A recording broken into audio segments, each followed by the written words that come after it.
Good morning, students. Till now, we have studied about the modern periodic table. I've explained you the characteristics of modern periodic table, how the periodic table is divided into block, and what are the characteristics of elements present in each block. Today, we'll see how elements occur in the periodic table, where the metals occur, where the non-metals, and where the metalloids. So you can write down the heading metals, non-metals, and metalloid. Now first we'll see about metals. So in the periodic table, overall in the periodic table, 78% of elements are metals. 78% of elements are metals. 78% of elements are metals. You have seen also in S block, in D block, and some of the elements of P block also they are metal, and F block element also they are metals. So most of the elements in the periodic table they are metals.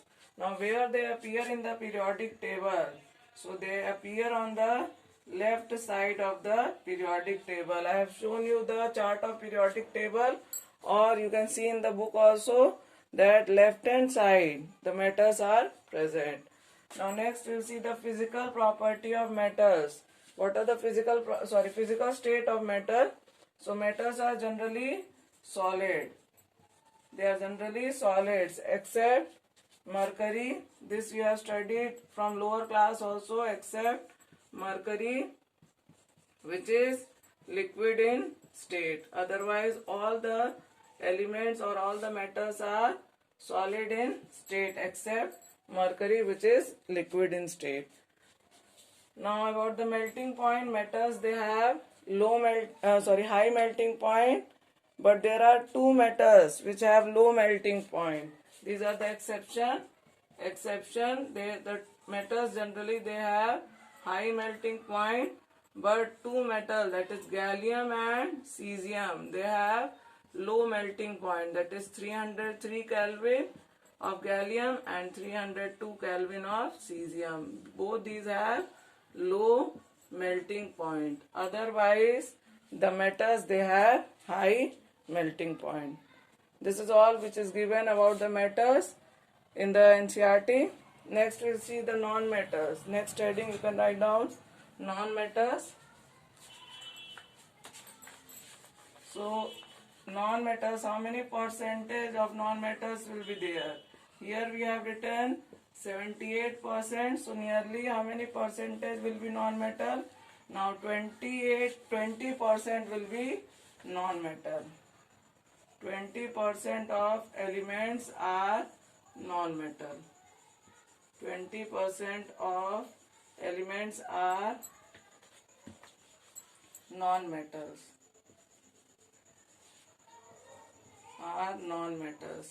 Now where the non-metals appear, you know that non-metals they are in the P block. So P block is present on the right side of the periodic table. So it is on the right side. Non-metals they appear on the right side of the periodic table. Now what about the physical state? Physical state of metal. You know that metals can exist in solid, liquid and gas. The metal can have all the three physical states. So they can be solid, liquid or gas. Now which non-metals are solid? So which non-metals are solid? That is boron, carbon, phosphorus, sulfur, selenium and iodine. There are 6 non-metals in the periodic table which are non-metals. Which are solid in state. These are the non-metals which are solid in state. Liquid, only one non-metal is liquid, that is bromine. So in metals, mercury is in liquid state, and in non-metals, bromine is in liquid state. Now which are gases in state? Which non-metals are gases in state? That is nitrogen, oxygen, fluorine, chlorine, and all noble gases. All noble gases. So non-metals, they can exist in solid, liquid as well as gas. Now next write down metalloids. Next heading you can write down metalloids. Now metalloids are where present? They are present in between metals and non-metals. You can see that in the periodic table. They form the zigzag line. So they are separating the metals from non-metals. And there are 7 metalloids are present which show the characteristic of both. Which are the 7 metalloids? They are silicon, germanium, then antimony, arsenic, then we have tellurium, polonium, and astatine. These are the 7 metalloids. They show the characteristic of both metal and as well as non-metal. One example I have told you that about the silicon. Silicon acts as a conductor at high temperature and insulator at low temperature. You know that when the heat is supplied, high temperature means when the heat is supplied, then this silicon loses the electron. And you know that flow of electron is responsible for the conduction of electricity. So at high temperature silicon can conduct electricity. But at low temperature it do not loses the electron. As a result, there will be no flow of electron and the electricity will not be conducted. So the silicon acts as a insulator at low temperature, that means as a non-metal, and as a conductor at high temperature, that is as a metal. So this is about all metals, non-metals and metalloids. Now the next topic we will see that predicting the position of element in the periodic table. Next heading you can write down predicting the position of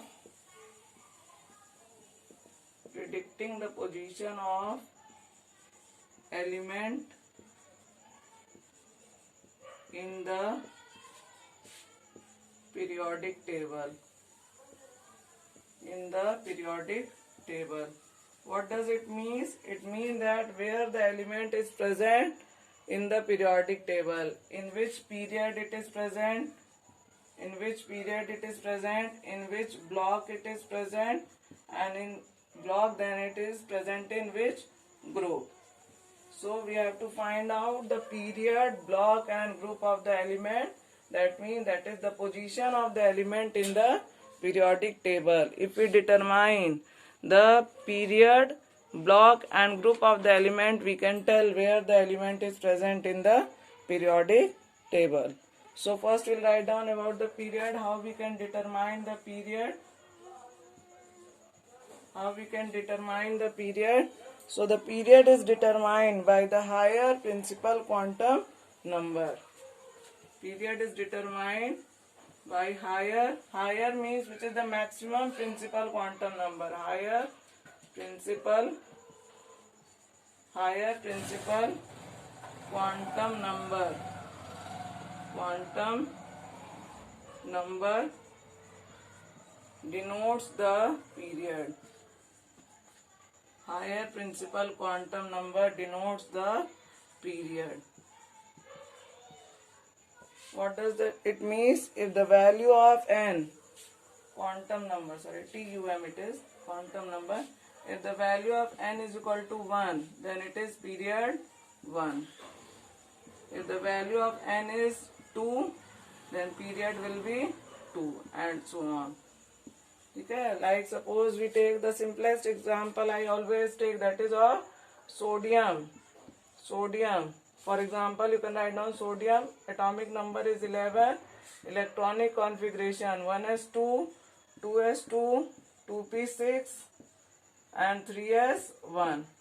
So what is the value of higher principal quantum number? That is 3. What is the value of higher principal quantum number? That is 3. So in which period sodium is present? So it is present in third period. Sodium is present in third period. So like this we determine the period of element. Next we will see the block. After period we will see in which block it is present, because with the help of block only we can determine the group. block के बाद ही हम लोग जो है group निकाल सकते हैं. तो पहले हम लोग क्या निकालेंगे, ब्लॉक निकालेंगे. So next heading, write down block.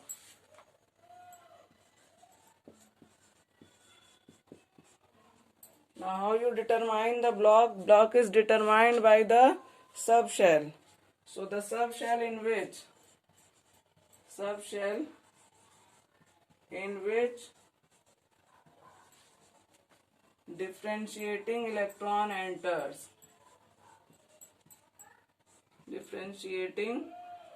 The subshell in which the differentiating, that is the last electron, enters. The subshell in which the last electron enters. If it enters in S subshell, then the block will be S block. This also you have read before also. If P subshell, then it is P block. If D subshell, then it is D block. And if it is F subshell, then it is F block. So depending upon the subshell in which the electron enters, we decide the block of the element, in which block the element is present. Now with the help of block we will find out the group. S block we will have the different rule. P block, D block, F block we will have the different rule to determine the group. Now after block we find out the group number. So next we will write down the heading group. After block we find out group number. So write down the heading group. Now in group we have the separate rule for each block element. So first write down for S block. How we will find out the group number for S block elements? For S block elements, write down group number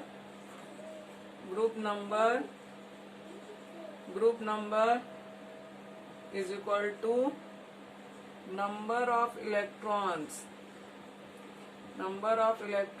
in NS subshell. Number of electrons in NS subshell. For example, suppose number of electron in NS subshell is 1, so the group number will be 1. It is present in group 1. If NS 2, then the group number will be 2. Group number will be 2. For example,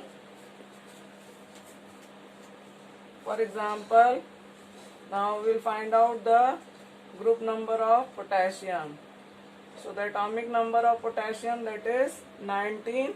We will write down the electronic configuration: 1s2, 2s2, 2p6, then 3s2, 3p6 and 4s1. Here 10 plus 8, that is 18 plus 1, 19. Now what will be the period and group of potassium? Now with the help of electronic configuration we can find out the period and group. So in exam atomic number will be given, and with the help of atomic number you will write down the electronic configuration, and after writing the electronic configuration you will find out the period and group. So which period it is present? So period, that is the higher principal quantum number, that is 4. So the period is 4. Which block element? It is present in S block, because the differentiating electron enters into S block. So it is present in S block. Now for S block the rule is number of electron in NS subshell. So what is the group number? Group is equal to number of electron in NS subshell, that is 1. So the group number is 1. So the potassium is present in 4th period and group 1. Potassium is present in 4th period and group 1. Next we'll see of P block element. Second you write down heading P block. Now for P block, what will be the rule? How you can find out the number of electrons? For each block element the rules are different. You have to remember the rules for each block. So what will be the rule for P block element? Group number is equal to 10 plus number of electrons in NS subshell. Why 10? Because you know that before P block the D block is present, and in D block how many groups are there? 10 groups are there. So we will add 10 plus number of electron in NS subshell plus number of electrons in NP subshell. Number of electrons in NP subshell.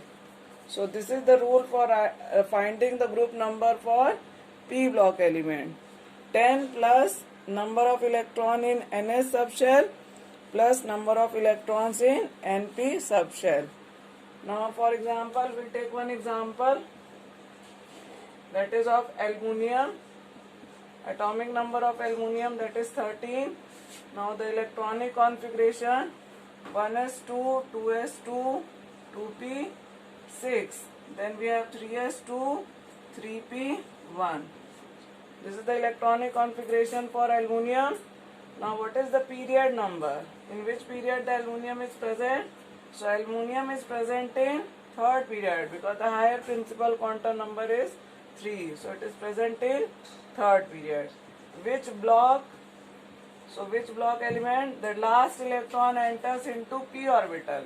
Last electron enters into p orbital. So it is p block element. It is p block element. Now group. After finding the block, we'll find out the group. So in which group it is present? So what is the rule for p block element? That is 10 plus number of electron in NS subshell. So it is 2 plus number of electron in NP subshell, that is 1. So total 13. So the group number is 13. Therefore aluminium is present in 3rd period and the group number is 13. So in this way we can find out the position of element which is present in P block. Now next we'll write of D block. We'll see of D block. So here write down heading D block. So in D block, what will be the rule for D block? Now for D block the rule is, that is group number is equal to number of electron in NS subshell, number of electrons in NS subshell plus number of electrons in N-1 D subshell. Number of electrons in NS subshell plus number of electrons in N-1 D subshell. Here we will not write 2 because it is not always necessary that in S orbital 2 electrons are present. As you have seen, in case of chromium and copper, we have 1 electron in S orbital. So therefore it can be 1 or it can be 2. Now we will write down one example. For example, we will take one example, that is scandium, atomic number 21. Now the electronic configuration 1s2, 2s2, 2p6, 3s2, 3p6. Then we have 4s2 and 3d1. This is the electronic configuration for scandium. Now what will be the period? In which period the scandium is present? So the scandium is present in 4th period. The higher principal quantum number is 4. So the period will be 4. In which block it is present? It is present in D block. It is present in D block. Now for D block, what is the rule to find out the group number? For D block, what is the rule to find out the group number? That is number of electron in NS subshell plus number of electron in N-1 D subshell. So here NS subshell, how many electrons are there? 2. Plus number of electrons in N-1 D subshell, that is 1. So 2 plus 1, that is equal to 3. So what is the period and group of scandium? So scandium is present in 4th period and 3rd group. Now last, that is for F block. For F block only we can find out the period. F block के लिए हम लोग क्या कर सकते हैं? सिर्फ हम लोग period निकाल सकते हैं. You can just only write down. That is for F block element. What you can find out? Only period, because you know that F block is present below the periodic table, and I told you that F block elements, they are present in 3rd group. So the group is always 3rd. In F block element we don't write the group because they are present in only the 3rd group. In F block only we write down, only we write period, in which period the element is present for F block. Generally F block we don't study in class 11. Only the questions are asked from S, P and D block. So you read these elements only. Now based on these explanation, I will give you one question. You can note down the question, that find out the period and group of following elements. Note down the question and you solve it in copy. Find out the period, find out the period and group of, find out the period and group of following elements. Find out the group and period of following elements. Now write down the name of element. First element, that is chlorine, atomic number 17. Second is manganese, atomic number 25. Then we have chromium, atomic number 24. And the last, that is krypton, atomic number 36. So of these elements you find out the period and group. Find out the period and group of following elements in periodic table कर लो, in periodic table.